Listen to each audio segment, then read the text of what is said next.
Isaiah's ministry starts off near the end of Uzziah's reign. During the time of Isaiah's long ministry, he covered the time of the 4 kings of Judah mentioned in verse 1. So we're going to start off in verse 1, and I'll read on. But let's start off in verse 1. Isaiah chapter 1, verse 1. The vision of Isaiah, the son of Amoz, which he saw concerning Judah and Jerusalem in the days of Uzziah, Jotham, Ahaz, and Hezekiah, kings of Judah. So this verse specifically starts off the entire book, starts off the chapter, but it's a picture of Isaiah's vision. It mentions that it's a vision from God to Isaiah, and it's directed towards Judah and Jerusalem during these times, during these 4 kings' reigns of Judah.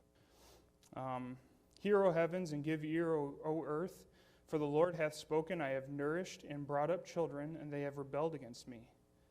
The ox knoweth his owner, and the ass his master's crib. But Israel doth not know, my people doth not consider. Ah, sinful nation, a people laden with iniquity, a seed of evildoers, children that are corrupters. They have forsaken the Lord. They have provoked the Holy One of Israel unto anger. They are gone away backward. Why should ye be stricken any more? Ye will revolt more and more. The whole head is sick, and the whole heart faint. But the sole of the foot, or from the sole of the foot, even unto the head, there is no soundness in it, but wounds and bruises and putrefying sores. They have not been closed, neither bound up, neither mollified with ointment. Your country is desolate, your cities are burned with fire. Your land, strangers devour it in your presence, and it is desolate as overthrown by strangers. And the daughter of Zion is left as a cottage in a vineyard, as a lodge in a garden of cucumbers, as a besieged city. So these first 8 verses gives you a pretty clear depiction, a pretty clear picture of what Judah was like at this time. They were struggling, had all these problems, and at first that verse 1 lays out the groundwork for the rest of the chapter concerning Judah and Jerusalem, the days of the 4 kings of Judah. So it goes on to paint a picture of how Judah is acting in verse 4. They are a sinful nation, forsaken and provoked the Lord, as a desolate and besieged city. So this gives you a pretty good, clear depiction, a pretty clear picture of how this time was going for Judah, the struggles that they were having.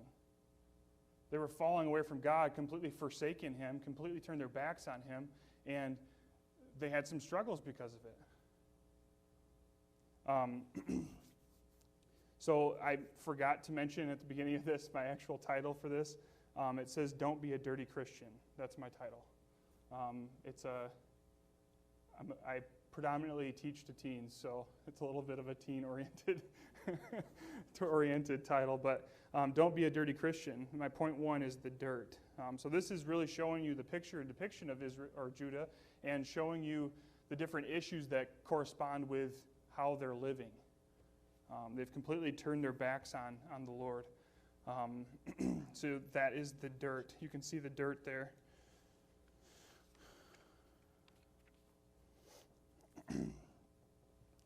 All right. So we looked at the first part, the dirty Judah. Now my second point is the dump. I don't know. I don't even think Brother Dave is here. Is Brother Dave Baldwin here? Oh, he is here. Okay, there he is. So how many of you have been to a dump? How many of you have actually been to a dump? So working for a Trust Thermal, we go to dumps like, I get to see every dump pretty much in the city or in the state. So it was a good experience for most, but there's one dump specifically that I hated. I hated it. Pretty much everyone at Trust Thermal hates it to this day, I believe. It's a rough place to be. It's in Dowagiac, Michigan. It's actually where my stomping grounds kind of are where I grew up and where I lived for until I went off to college. But that dump it's a rough dump. Some dumps you can go up with the box truck and they have a big bin. It's usually colored orange or something, and you can back up to it and offload all the stuff that you need to offload into that dumpster, and then they take it off into the dump. But not Dowagiac. Not Dowagiac. Dowagiac, you had to back up as far as they possibly wanted you to back up, to where you're at the top of the hill, a pile of trash, mind you. You're at the top of the hill, and they're telling you to back up. And you're just like, there's no way I can go any further. And they're just telling you, come on, come on, come on. So we've been pulled out of there. They have those big dump, like tractors, bulldozers. They just push all the trash around. Sometimes you hook a chain up to the truck to pull you out because you end up getting stuck. But so I've been in some rough dumps, some rough ones. So why did they think, in this portion, that's just kind of a preemptive statement, but the Dowagiac, I think I still have the smell of it. I still have the smell of it in my mind. I can still picture it to this day. But verse 9, let's go to verse 9. Except the Lord of hosts had left unto us a very small remnant. We would have been as Sodom, and we should have been like unto Gomorrah. Hear the word of the Lord, ye rulers of Sodom. Give ear unto the law of God, ye people of Gomorrah. To what purpose is the multitude of your sacrifices unto me, saith the Lord? I am full of the burnt offerings of rams, and the fat of fed beasts, and I delight not in the blood of bullocks, or of lambs, or of he-goats. When ye come to appear before me, who hath required this at your hand to tread my courts? Bring no more vain oblations. Incense is an abomination unto me. The new moons and Sabbaths, the calling of assemblies, I cannot away with. It is iniquity, even the solemn meeting. Your new moons and your appointed feasts, my soul hateth. They are a trouble unto me. I am weary to bear them. And when ye spread forth your hands, I will hide mine eyes from you. Yea, when ye make many prayers, I will not hear. Your hands are full of blood. This is a depiction. The first portion of this, the first point talks about how Judah was and the different issues that they had. But Judah thought it was important enough to continue on doing the things that they were doing and trying to bribe the Lord or trying to appeal to the Lord as saying, hey, stop punishing us because we're still doing wrong. But Judah failed to do the most important part of that. They were struggling, walking away with God, or walking away from God, turned their backs on Him, forsaken Him, and still thought that if I do all these things that God will forgive me and God will take us out of this time of trial.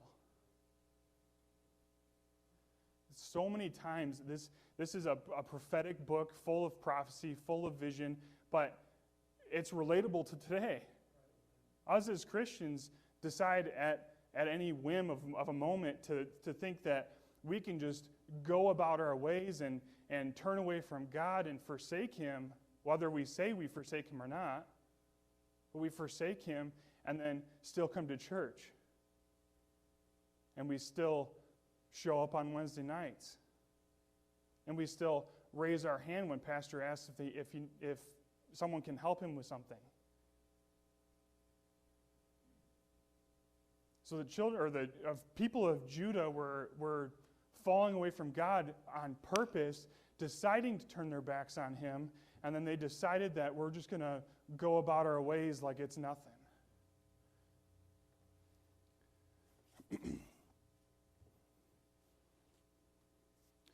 So why did they think the Lord would be pleased with their works if they are still in sin?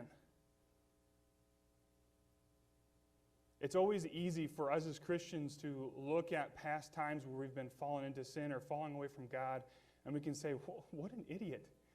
Why was I like that? Why did I make that decision? Why did I follow that path? But when we're in sin and when we're being just overwhelmed with it and overpowered by it, it's hard to see out. It's hard to see which way to go.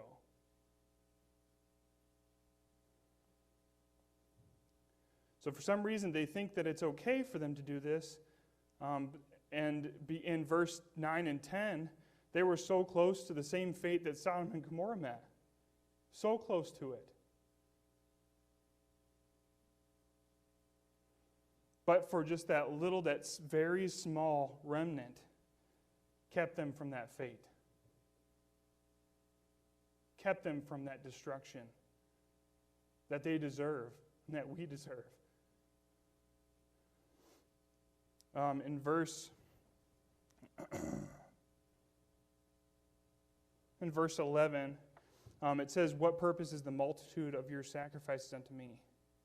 There's very strong words used in verses 11 through 15. Kind of the whole chapter has some strong words, but these are very pointed words. These are very accusative words. Words that should prick your heart. Very strong words. What purpose is the multitude of your sacrifices unto me? What purpose is this vain oblations, these vain things that you're doing, you're presenting to me for no reason. You're just doing it because you think that it's hiding your sin from me.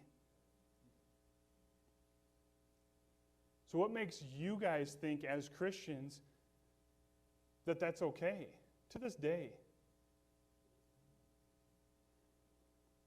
Very strong words. I kind of related this to a story, but as a kid, my mother was, I didn't have a dad for my entire life, but so my mom kind of had to be that person. And my mom was awesome at being the disciplinarian. She played mind games. She was creative. It was something that I wish I could be today with my kids, but very creative punisher. Hopefully my mom's not listening. This is very much like a child that does wrong and is extra loving in the hopes that you will not see the bad things that they've done. I have 2 kids. Liam is a breeze. He can be a little emotional at times, but he's a breeze. He's a loving kid. He wants to do right. He wants to do the things that he's supposed to do. And Lincoln is very much like me. And he wants to do what he wants to do, and that's it. But even today, when I was reading my Bible today, Lincoln, I can't remember what he was doing. He did something. He walked in the back in our bedroom or something like that. He tends to hide when he's doing wrong things. And I stumbled across him, and the first words out of his mouth was, "Hi, Daddy." Like, I know what you're doing, man. I'm not a fool. But my mom was a great master of seeing through this. My mom she still to this day, I don't see her as much as I used to, but when I was growing up, there were times that I confessed for things that she didn't even know I was doing because I thought she already knew. She was a master of seeing through it, no matter how much I could hide. In the last verse of 15, it says, "When ye spread forth your hands, I will hide mine eyes from you. Yea, when ye make many prayers, I will not hear. Your hands are full of blood." You've got blood on your hands. And God can see straight through it. He's not looking at the sacrifices and the things that you've done for Him and the different things that you're trying to give to Him, or maybe you give to the church or whatever it might be. He can still see through it. You're doing all of those things with blood on your hands.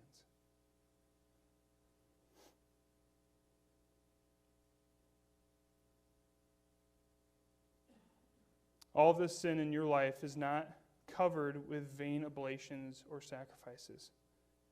He's saying that you can't bribe me or trick me into not seeing your sin.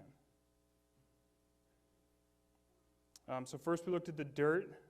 Second, we looked at the dump. And now we're going to look at the deal. Verse 16. Wash you, make you clean, put away the evil of your doings from before mine eyes. Cease to do evil. Learn to do well. Seek judgment. Relieve the oppressors or the oppressed. Judge the fatherless. Plead for the widow. This next verse 18 is key. Come now and let us reason together, saith the Lord. Though your sins be as scarlet, they shall be as white as snow. Though they be red like crimson, they shall be as wool. It's a picture of salvation, a picture of what Christ did for you. And it's a powerful book. It's a powerful verse. And throughout this entire book of Isaiah, you can see time after time after time where Isaiah is very clear in his prophecy of the Messiah. He's very clear in his prophecy of who he was from the time he was born all the way to the end. Chapter 53 is known as the heart of the Old Testament. I urge you to read that. I wanted to read that to you guys, but it was going to take too much time. But here we're talking about the deal past all of this, all of these problems and issues, and the deal that goes past and beyond all of these masking of your sin or masking of your problems or all of your transgressions. And it says, wash you, make you clean, put away the evil of your doings from before mine eyes, cease to do evil. It's more than just going to church. It's more than just putting Immanuel Baptist sticker on your car. It's more than just doing those things that makes you a Christian. It's not about those things at all. It's not about what you do. Yeah, you're still supposed to do those things, but the Lord is saying that I can see through all of that, and I can see the issues that you're dealing with. I can see your sin straight through all of it. And this depiction of salvation. Stop going through the motions and turn away from sin.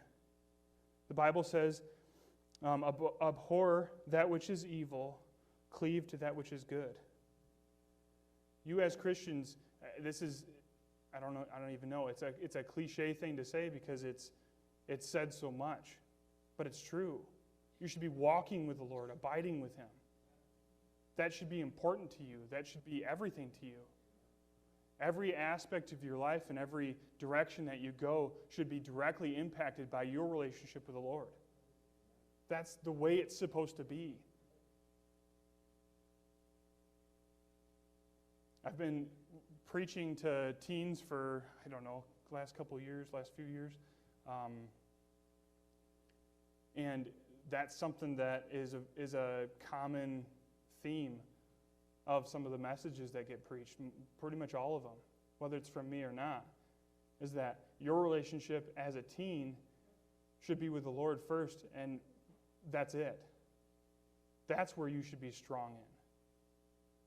Stop worrying about shoes, and stop worrying about clothes, and stop worrying about all of the nonsense that's going around you that is trying to take your attention off the Lord and put it on stuff of the world.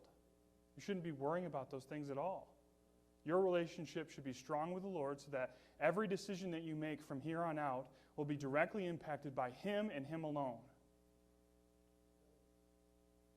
Same thing goes for you guys.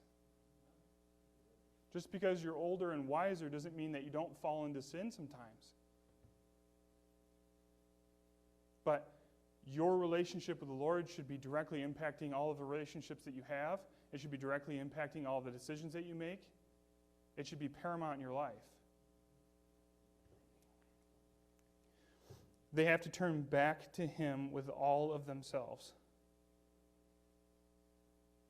If you guys read through chapter 53, I'll let you in on a little secret. Chapter 53 is, to a Christian, should hit you hard, should hit you between the eyes. It should be impactful to you. It should be powerful to you.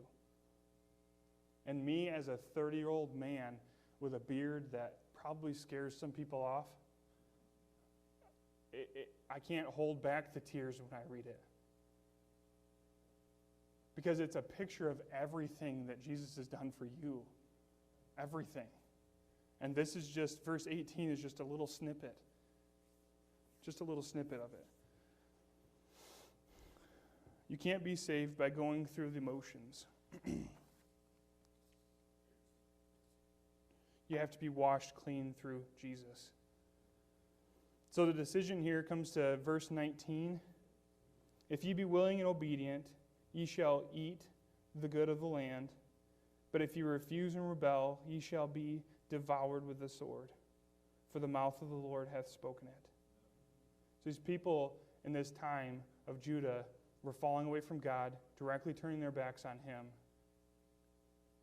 and still trying to pretend like they were walking with the Lord, abiding with Him, doing what He wanted them to do, and having a true and ripe relationship with Him. But it was all for nothing. It was all in vain. The key thing that they were missing was that direction. No matter what, they were still going in this direction, pretending to be a Christian, pretending to walk with God, still walking in this direction. And what they needed to do was turn back to Him. Turn back to Him. It's not about the clothes that you wear. Just because I have a suit on doesn't make me better than anyone, doesn't make me a Christian more than you. It's about the direction. It should be pointing for you guys to Christ. That should be your direction. For these people of Judah, their direction was turned away from the Lord, and it was on purpose. They were doing it for a reason. They were walking away from Him because they enjoyed doing what they wanted to do. So the decision is, if they are willing and obedient, they will prosper. If not, and they refuse and rebel, they will be devoured by the sword. Stop what you're doing and turn to Him.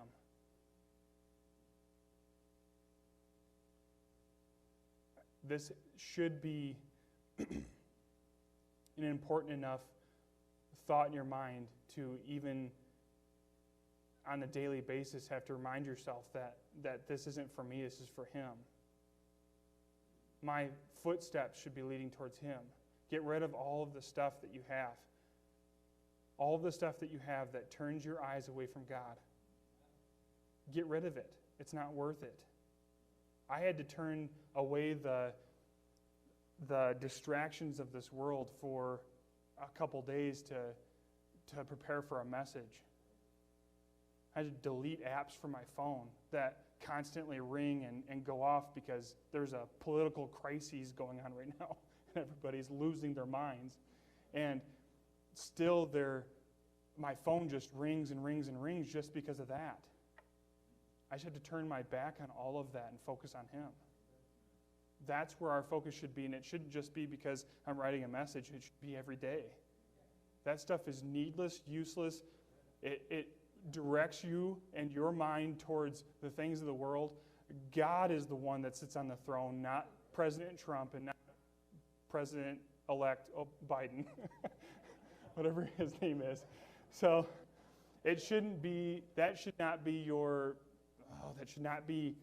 the most important thing in your life. There are Christians that call themselves Christians that post on Facebook and post on Instagram that they'll take verses and put Trump in there. They'll take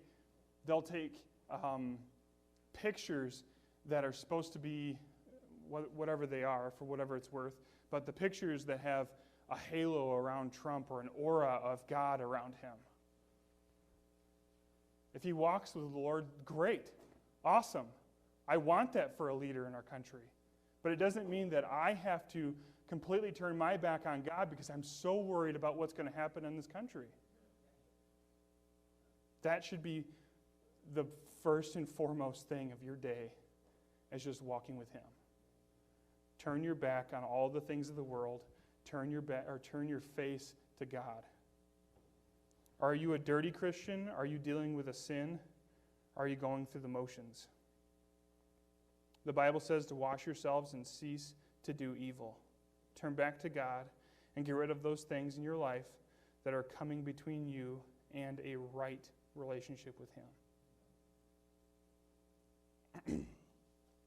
There's a whole bunch in this book that it would be awesome to, if you guys read through it.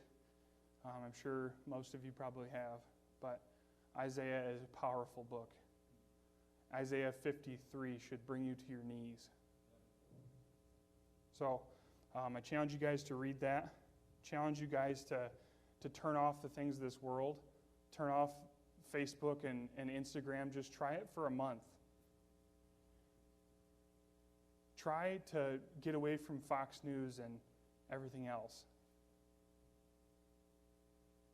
You should wake up in the morning and this should be the first and foremost thing on your list of things to do that day. Let's pray, and then I will go to prayer groups. Heavenly Father, thank you so much, Lord, for this church, and thank you for this opportunity for me to get up here and preach, Lord. I pray that you just be with these people, Lord, and I pray that your word impacts them, Lord, and that they listen to it and that they read it and that it's important to them and that their relationship with you is first and foremost in their lives. I pray that you just